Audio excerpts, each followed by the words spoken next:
really short. And it's what I've called Capita's contractual conjuring trick.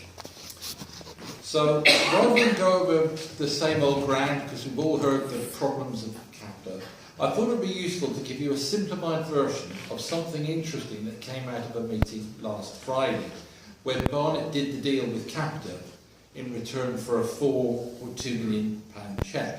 So rather than give it to you in detail, because it's quite complex, what I've done is create a scenario which I hope helps you to understand what this is all about. So, imagine in 2013 I knocked on your door and I asked if you were on a standard variable tariff for your energy contract. You were, so I said, great, over the next 10 years I can save you £3,000 on your energy bill, but in return I get to keep 40% of the savings. Now, I don't know whether that sounds a good deal or not, but in this case, you agreed, so I got you to sign a contract.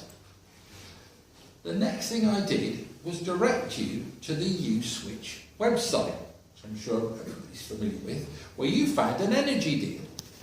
Next thing, you get a bill from me for 120 quid, which represents 40% of the first year's savings.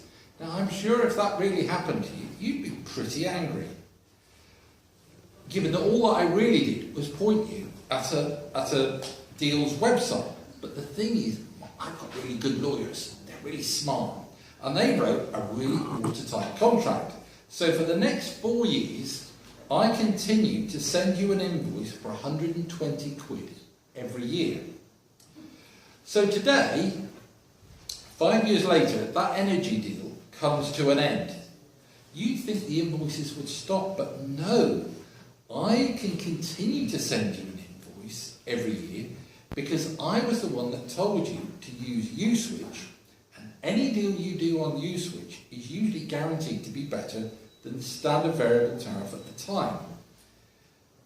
Now, that sounds like a long story, but actually it mirrors almost exactly what has happened on a number of the gain share contracts with Capita.